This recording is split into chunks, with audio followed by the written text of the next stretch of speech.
me quero que o greenhouse de Hofi Palicia Cora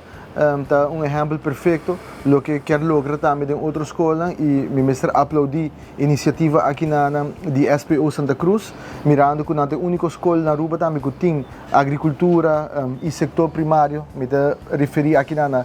agricultura, mas também na cria de bestia dentro do currículo. E essa aqui é o caminho que nós queremos lograr chegar como país, como ministro de natureza. Essa aqui é onde é questão que nós estamos trabalhando de budget também para não somente a agricultura, mas a natureza em sua totalidade, vira parte do currículo. E me ser aplaudir SPO para a frontrunner dessa aqui e com a bonita greenhouse que não de Hofi Palicia Cora, de parte do governo e de parte de Santa Rosa. Nós queremos brindar aporte também para ajudar a estimular essa aqui e criar